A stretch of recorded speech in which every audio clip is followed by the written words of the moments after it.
दोस्तों, सनातन हिंदू धर्म में तुलसी के पौधे का महत्व सबसे अधिक है। इसकी सबसे पहले पूजा भगवान विष्णु जी ने की थी।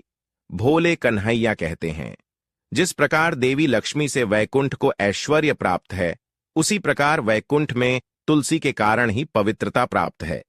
पृथ्वी लोक पर जिस स्थान पर भी तुलसी का पौधा होगा, उस स्थान पर कभी बुराई का वास नहीं होगा। ऐसा स्थान सबसे अधिक पवित्र होगा। इसी कारण से हमें हमारे घर में तुलसी का पौधा अवश्य ही लगाना चाहिए। तुलसी के पास दीपक जलाने से क्या होता है, आइए जानते हैं इस प्राचीन महान कथा के माध्यम से, जो भगवान भोलेनाथ ने देवी पार्वती को सुनाई है। दोस्तों, एक समय की बात है। देवी पार्वती भगवान भोलेनाथ के पास आकर उनसे पूछने लगी, हे स्वामी, आपने मुझे तुलसी के पौधे को जल देने का महात्म्य सुना दिया है, लेकिन तुलसी के पास दीपक जलाने का क्या महात्म्य है? रोज शाम को तुलसी के पास दीपक क्यों जलाया जाता है? इससे मनुष्य को कौन सा फल प्राप्त होता है? तुलसी के पास दीपक जलाने की विधि क्या है तथा दीपक लगाते समय कौन से मंत्र का उच्चारण करना चाहिए? कृपया आप मुझे विस्तार से बताइए। भगवान भोलेनाथ कहते हैं, हे देवी, आज तुमने समस्त संसार के कल्याण की भावना से बहुत ही उत्तम प्रश्न किया है। तुम्हारे इस प्रश्न का उत्तर देने से पूर्व मैं तुम्हें एक प्राचीन इतिहास सुनाता हूं, जिससे तुम्हें तुम्हारे सभी प्रश्नों के उत्तर मिल जाएंगे। शाम को तुलसी के पास दीपक जलाने से जो फल मिलता है, उसी का वर्णन मैं इस कथा में करूंगा। इसीलिए तुम इस कथा को ध्यानपूर्वक सुनना। इस कथा को ध्यान से पूरा सुनने मात्र से ही मनुष्य को 100 वर्षों तक तुलसी के पास दीपक जलाने का पुण्य प्राप्त होता है। देवी पार्वती कहती है, हे प्रभु, मैं कथा को सुनने के लिए उत्सुक हूं। कृपया आप इस कथा को मुझे सुनाइए। मैं इस कथा को ध्यानपूर्वक सुनूंगी। तब भगवान भोलेनाथ देवी पार्वती को वह कथा सुनाने लगते हैं। हे देवी, पूर्व काल की बात है। दक्षिण दिशा में कावेरी नाम की एक बहुत बड़ी नदी है। उसी नदी के किनारे अवंतिका नाम का एक अत्यंत सुंदर नगर बसा हुआ है। उसी नगर में कन्हैया लाल नाम के एक ब्राह्मण निवास करते थे। वे अत्यंत गुणवान, चरित्रवान, धर्म कार्य करने वाले तथा वेदों के मार्ग पर चलने वाले थे। उन्होंने समस्त शास्त्रों का अध्ययन किया हुआ था। उसी ब्राह्मण की एक पत्नी थी, जिसे लोग दुराचार कहकर पुकारते थे, क्योंकि उसके कर्म ही उसके नाम के अनुसार थे। वह सदैव ही अपने पति को अपमानित करती थी, अपने पति के लिए कुवाच्य कहती थी, पति को भयंकर दुख देती थी, पति के लिए कभी भोजन नहीं बनाती थी। उसने अपने पति के साथ कभी शयन नहीं किया, कभी उसके साथ प्रेम से व्यवहार नहीं किया। पति के मित्र और परिवार के लोग घर पर आते तो वह स्त्री उनको अपमानित करके भगा देती थी और स्वयं काम भाव से उन्मत्त होकर निरंतर अन्य व्यभिचारिणी स्त्रियों के साथ घूमती रहती थी। उसका मन पति को छोड़कर पराये पुरुषों में लगा रहता था। उसने कभी अपने पति से प्रेम पूर्वक बात नहीं की, किंतु पराये सुंदर पुरुषों के संग बैठकर बातें करती थी। पराये पुरुषों को मोहित करने के लिए सज धज कर गांव में घूमने जाया करती थी। कभी वह वन में किसी वृक्ष के नीचे खड़ी रहकर सुंदर पुरुषों की राह देखती और किसी दुष्ट पुरुष को मोहित करके उसके संग भोग विलास किया करती थी। एक दिन कन्हैया लाल ने अपनी पत्नी से कहा, हे भद्रे, तुम्हारा यह आचरण उचित नहीं है। इस प्रकार से पाप करने पर तुम्हारा अहित ही होगा। इसीलिए तुम अभी से यह सब बुरे काम करना छोड़ दो। तुम्हारे इस प्रकार के व्यवहार से मुझे बड़ा दुख हो रहा है। तब उस दुराचार स्त्री ने कहा, ना जाने किस पाप के कारण मेरा तुझ जैसे भिख मंगे के साथ विवाह हुआ है। लगता है पिछले जन्म में मैंने पाप ही किए होंगे। इसी कारण से मुझे ऐसा गरीब पति मिला है। तू मेरी कोई भी इच्छा को पूर्ण नहीं कर सकता। मुझे विवशता के कारण तेरी इस झोपड़ी में रहना पड़ता है। भिक्षा मिलाया हुआ भोजन खाना पड़ता है। अब और अधिक मैं इस कष्ट को सहन नहीं करने वाली। किसी दिन मैं तुझे छोड़कर अवश्य चली जाऊंगी। तेरे साथ रहूंगी तो इस जन्म में भी मेरे द्वारा पाप ही होंगे। इसीलिए अब मैं किसी अन्य धनवान पुरुष से विवाह करूंगी। कन्हैया लाल ने अपनी पत्नी से कहा, हे प्रिय, तुम इस प्रकार के अपशब्द ना कहो। इस प्रकार से अपने पति को त्यागने का विचार मन से छोड़ दो। जो स्त्री अपने पति को त्याग कर पराए पुरुष के पास जाती है, उसका अहित ही होता है, उसे नरक में जाना पड़ता है। उस दुराचारी पत्नी ने कहा, नरक में तुम्हें जाना पड़ेगा क्योंकि तुम कोई काम धंधा तो करते नहीं, भीख मांगकर खाते हो और मुझे भी झूठ खिलाते हो। पत्नी को दुखी और असंतुष्ट रखने वाला पति भी नरक में ही जाता है और तुम्हारा घर कोई नरक की सजा से कम नहीं है। तुम्हारे साथ इस घर में रहने से अच्छा है मैं नरक में जाकर रहूं। इस प्रकार उस कन्हैया लाल की पत्नी ने अनेक प्रकार के कटु वचनों से अपने पति का अनादर किया और उसे अपमानित किया। भोलेनाथ कहते हैं, हे देवी, जो स्त्री अपने पति का अनादर करती है, जो अपने पति का अपमान करती है, उसके घर में दुर्भाग्य ही आता है। पति को छोड़कर पराये पुरुष के पास जाने वाली स्त्री को नरक में दंड अवश्य ही भोगना पड़ता है। अब आगे सुनो, उस दुराचार स्त्री के साथ क्या होता है। एक दिन वह दुराचार स्त्री वन में जाकर एक वृक्ष के नीचे खड़ी हो गई। उसका चित्त काम से भरा हुआ था। वह किसी सुंदर कामी पुरुष की राह देख रही थी, किंतु बहुत समय बीतने के बाद भी उस स्थान पर कोई पुरुष नहीं आया। इसीलिए वह अत्यंत दुखी हो गई और प्रियतम की खोज में इधर उधर देखने लगी। उस दिन उसका सारा परिश्रम व्यर्थ हो गया। वह वहां खड़ी होकर वह नाना प्रकार की बातें कहकर विलाप करने लगी, हाय हाय, आज तो इस मार्ग से कोई भी सुंदर पुरुष नहीं आया। अब मैं कैसे अपनी काम शांति करूं, आज की रात कैसे बीतेगी, कौन मेरे इस सुंदर शरीर का उपभोग करेगा। मेरी जवानी और सुंदरता तो अकारण ही नष्ट हो रही है। कोई भी इस सुंदर शरीर को पाने की कामना नहीं करता। अब मैं कहां जाऊं, कौन मुझे अपनाए, कौन मेरे साथ भोग विलास करेगा। मेरा पति तो मूर्ख है, किंतु अब ऐसा लगता है कि संसार ही मूर्ख पुरुषों से भरा पड़ा है। कोई भी इतनी सुंदर स्त्री को पाने की कामना नहीं कर रहा है। मैं तो इतनी सुंदर हूं कि देवता भी मुझे पाने की इच्छा करेंगे, लेकिन यह संसार तो पापी और तुच्छ पुरुषों से भरा पड़ा है, जो मुझ अप्सरा जैसी सुंदर स्त्री को दुर्लक्ष्य कर रहा है। हे भगवान, कोई सुंदर बलवान और पराक्रमी नर हो तो उसे मेरे पास भेजिए। चाहे वह मेरा भक्षण भी कर लेगा तो भी मैं प्रसन्नता से उसका आलिंगन कर लूंगी। भगवान भोलेनाथ कहते हैं, हे देवी, इस प्रकार से वह स्त्री जोर जोर से विलाप करने लगी। उसी जंगल में एक भयानक बाघ निवास करता था। उस पापिनी स्त्री की आवाज सुनकर वह जाग गया और उछलकर उस स्त्री का भक्षण करने के लिए उसके पास आ गया। उस बाघ का नाम था ध्वंस। ध्वंस का रूप अत्यंत भयानक था। उसका शरीर काले और नारंगी धारियों से युक्त था, जो जंगल की छाया में घुल मिल जाता था। उसकी आंखें अंगारे की तरह लाल थीं, जो अंधेरे में भी चमकती थीं। उसके जबड़े से लंबे तीक्ष्ण दांत बाहर निकले हुए थे, जो किसी भी जीव को चीरने के लिए पर्याप्त थे। उसकी गहरी गर्जना पूरे वन में गूंजती थी, जिससे आसपास के जीव कांप उठते थे। ध्वंस की लंबी मजबूत पूंछ उसकी ताकत का प्रतीक थी। वह अपनी मांसल बलिष्ठ टांगों से जंगल में तेजी से दौड़ सकता था। ध्वंस का पूरा शरीर शक्तिशाली मांसपेशियों से भरा हुआ था, जिससे वह एक ही झपट्टा में अपने शिकार को धराशायी कर सकता था। उसकी नाक से बार बार गर्म सांसें निकलती, मानो वह हर पल अपने अगले शिकार की तलाश में हो। ध्वंस का एकमात्र लक्ष्य उन पापी और दुराचारी लोगों का भक्षण करना था, जिन्हें उसकी नियति ने उसे सौंपा था। उस भयंकर बाघ को अपने सामने खड़ा हुआ देखकर उस स्त्री के पसीने छूटने लगे। वह भय से थर-थर कांपने लगी। वह स्त्री कुछ करती, इतने में ही उस बाघ ने अपने पंजे से उसे घायल कर दिया और वह स्त्री जमीन पर गिर पड़ी। जमीन पर गिरते ही वह स्त्री चिल्लाते हुए बोली, अरे बाघ, तू किस लिए यहां पर आया है? मुझे क्यों मार रहा है? मैं यहां पर अपने प्रियतम को खोज रही थी। तू मुझे छोड़ दे। मेरा भक्षण करके तुझे क्या मिलेगा? उस स्त्री की यह बात सुनकर वह भयानक बाघ क्षण भर के लिए रुक गया और हंसते हुए बोला, हे दुष्टा, आज विधाता ने तुझे मेरा ग्रास नियुक्त किया है। तुझ जैसी पापिनी स्त्रियों का भक्षण करना ही मेरा काम है, तभी मुझे इस शरीर से मुक्ति मिलेगी। वह स्त्री कहने लगी, हे बाघ, तुम कौन हो? मुझे सच सच बताओ, तुम्हें किस कारण से बाघ होना पड़ा और तुम मुझ जैसी स्त्रियों का भक्षण क्यों करते हो? पहले मुझे सारी बात बताओ और फिर मेरा भक्षण करो। फिर ध्वंस नाम का वह बाघ कहने लगा, हे पापिनी, मैं तुम्हें मेरे पूर्व जन्म का वृतांत सुनाता हूं कि किस कारण से मुझे बाघ होना पड़ा। पूर्व काल में दक्षिण देश में अमलापाहा नाम की एक पवित्र नदी बहती थी।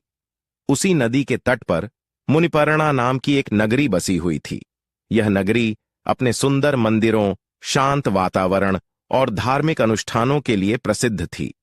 वहां एक ब्राह्मण का परिवार निवास करता था। मैं उस परिवार में जन्मा था। मेरा नाम वेदानंद था। मेरे पिता एक आदर्श ब्राह्मण थे जो यज्ञ हवन और धार्मिक अनुष्ठानों का पालन करते थे। उस बाघ ने आगे कहा, हे स्त्री, मैंने अपनी किशोरावस्था में वेदों का अध्ययन किया और यज्ञ आदि धार्मिक कार्यों में पारंगत हो गया। लेकिन जैसे जैसे मैं बड़ा हुआ, मेरे मन में धन का लोभ बढ़ता गया। अनेक यज्ञों का आयोजन किया, लेकिन वे यज्ञ धार्मिक उद्देश्य से नहीं बल्कि धन सह के थे। मैं पापियों के था जो धर्म थे और उनके भोजन करता था। मैंने धन के लोभ में उनके अन्य कार्यों का समर्थन भी किया। धर्म के मार्ग भटकते हुए मैंने उन वस्तुओं का दान भी स्वीकार किया जिन्हें ब्राह्मण नहीं लेना चाहिए। मेरा मन इतना लोभ हो गया था कि मैं बहाने दूसरों से धनता और फिर भी वापस नहीं करता। मैंने अनेक प्रकार के छल कपट किए और इस प्रकार पाप करते हुए कई वर्ष बीत गए। समय के साथ मेरा शरीर कमजोर हो गया, बाल सफेद हो गए, आंखें धुंधली हो गईं और मुंह के दांत गिर गए। परंतु धन का लोभ अब भी मेरे मन से नहीं गया और मैं पाप करता रहा। उस बाघ ने अपने दुख भरे स्वर में आगे कहा, एक दिन धन के लालच में मैं फिर से नदी के किनारे गया। वहां मैंने अन्य धूर्त ब्राह्मणों के साथ मिलकर लोगों को ठगा। हम सभी ने झूठे मंत्रों का उच्चारण किया और बिना विधि विधान के ही देवी देवताओं का पूजन किया। इसका उद्देश्य के केवल अधिक से अधिक धन दान में प्राप्त करना था। हमने लोगों को धर्म के नाम पर धोखा दिया। उस दिन मैंने काफी धन एकत्र किया, लेकिन उसी समय मेरे साथ एक भयानक घटना घटी। मैं उसी दिन नदी के तट पर बैठा हुआ था, तभी एक बीमार और भटकता हुआ कुत्ता मेरे पास आया। मैंने उसे दुत्कार कर भगा दिया, लेकिन वह क्रोध में आकर मेरे पैर में काट बैठा। मैं मूर्छित होकर वहीं गिर पड़ा। उसी क्षण मेरे प्राण निकल गए। मेरी मृत्यु के बाद यम के 2 दूत प्रकट हुए। वे काले और भयानक रूप वाले थे और उनके हाथों में जंजीरें थीं। उन्होंने मुझे पकड़ लिया और यमपुरी की ओर ले गए।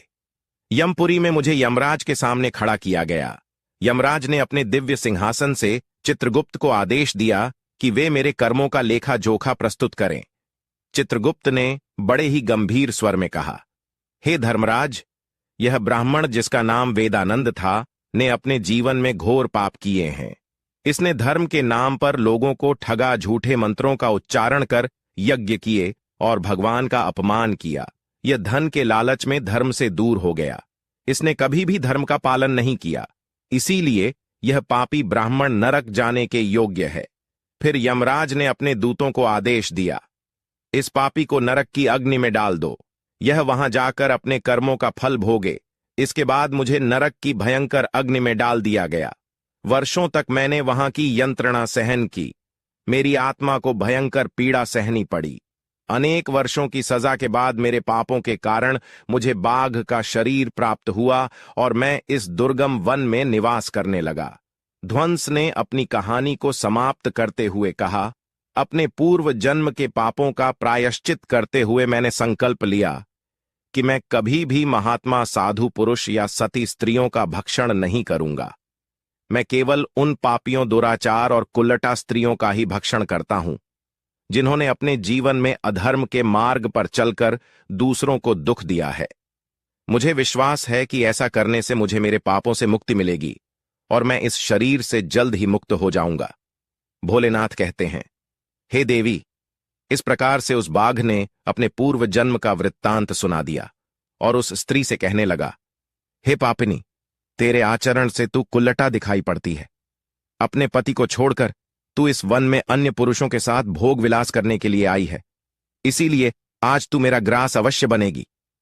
इतना कहकर उस बाघ ने अपने तीक्ष्ण नखों से उस पापी स्त्री को मारकर उसे खा लिया और फिर वह बाघ उस स्थान से चला गया। उस स्त्री की मृत्यु के बाद उस स्थान पर यम के 2 दूत प्रकट हुए और उस पापिनी स्त्री को उठाकर संयमनीपुरी में ले गए। वहां पर उसे यमराज के सामने खड़ा किया गया।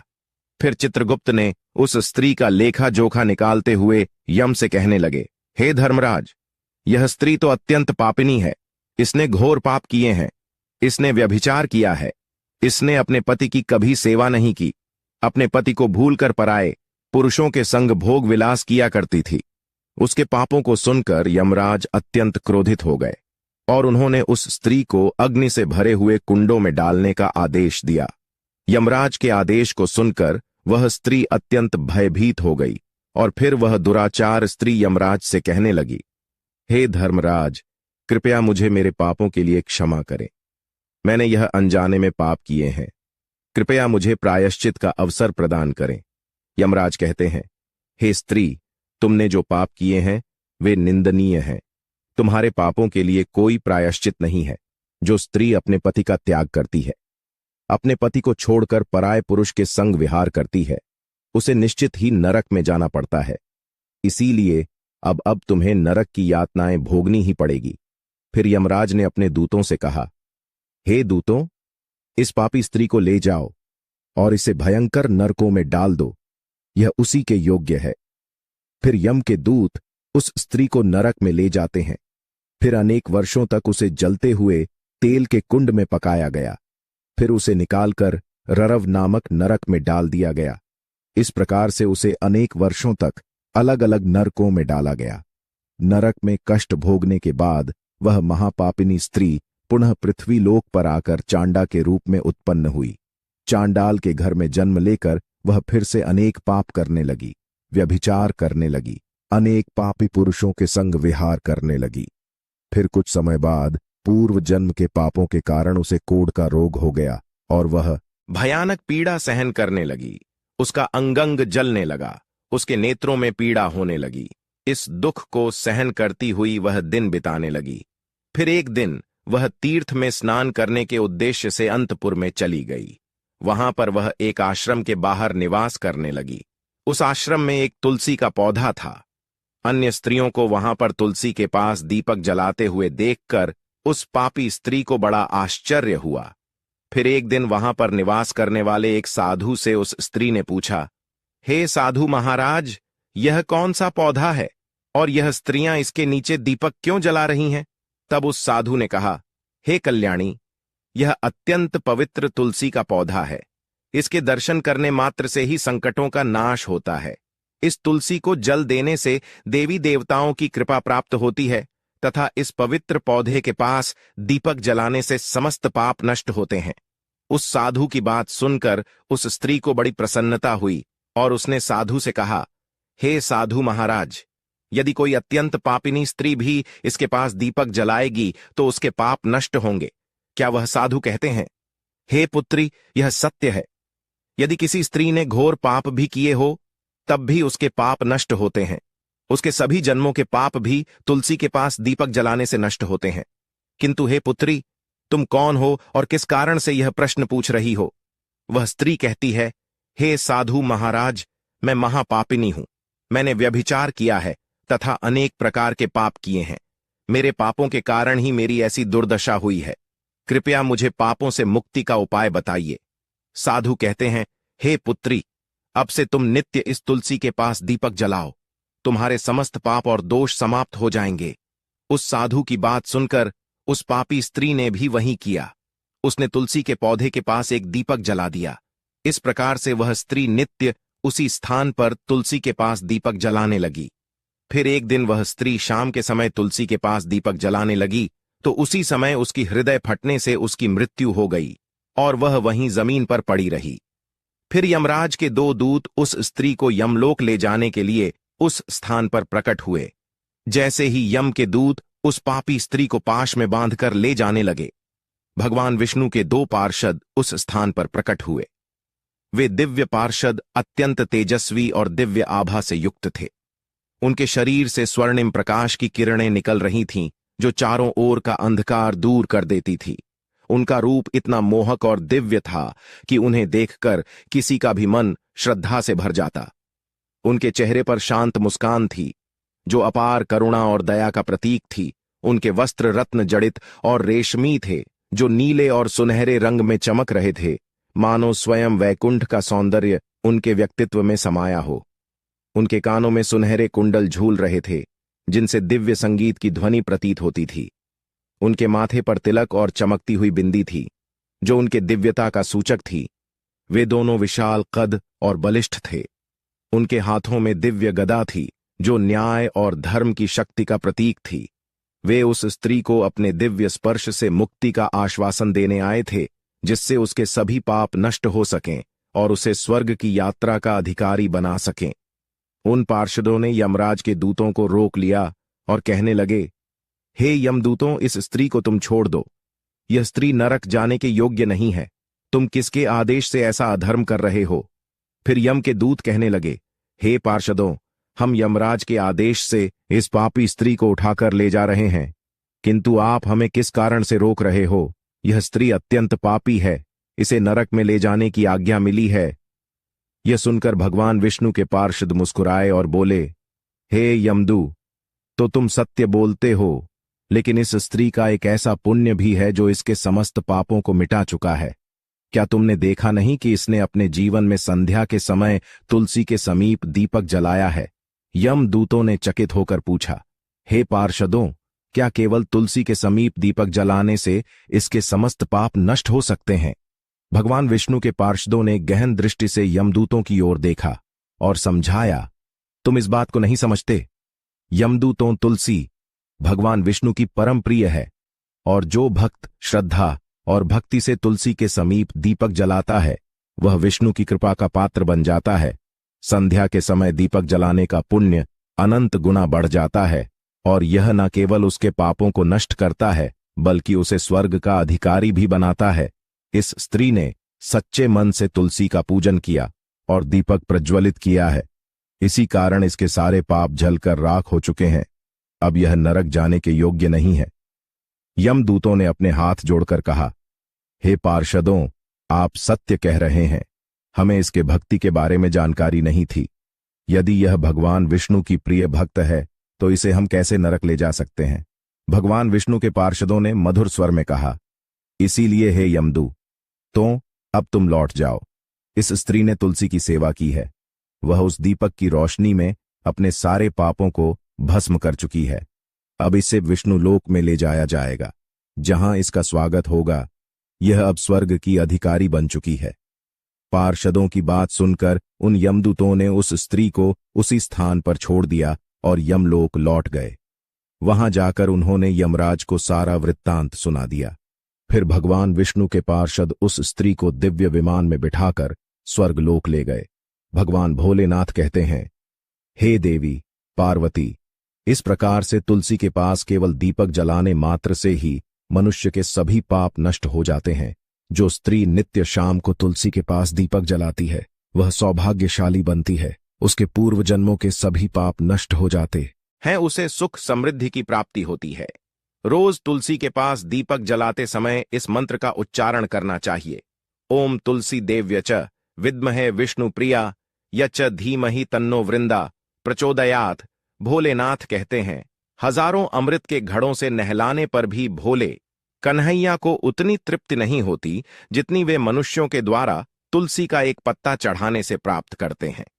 10,000 गोदान से जो फल प्राप्त होता है, वही फल तुलसी पत्र के दान से पा लिया जाता है।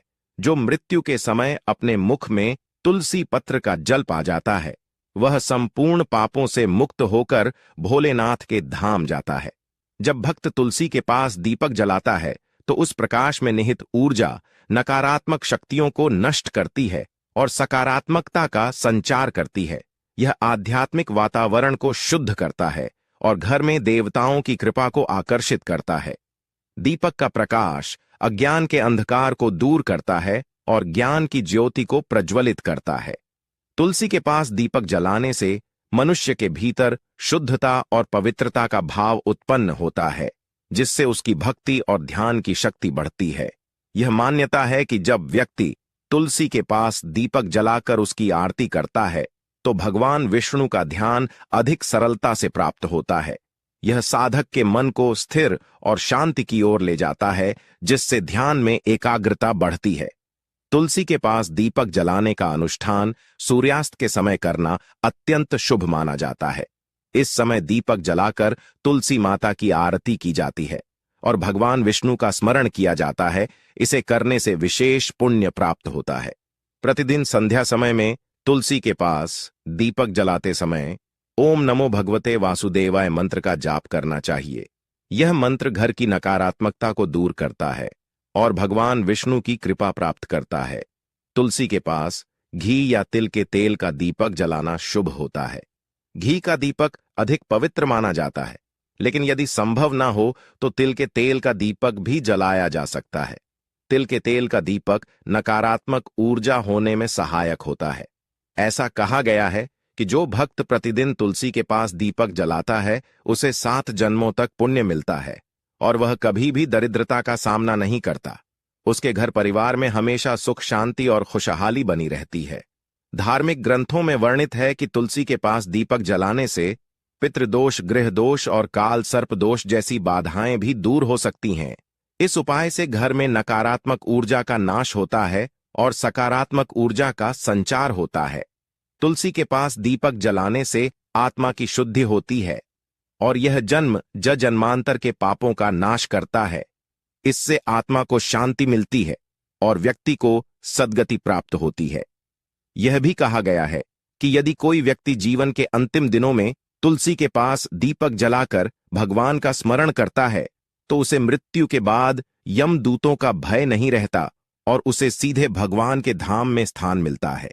तुलसी के पास दीपक जलाने से देवी लक्ष्मी का आशीर्वाद मिलता है, जिससे वह के जीवन में कभी आर्थिक संकट नहीं आता और हमेशा समृद्धि का वास रहता है।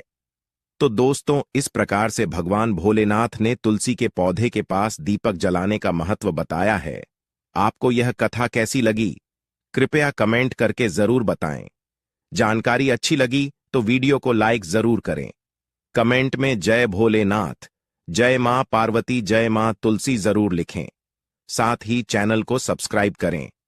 आप सभी का धन्यवाद।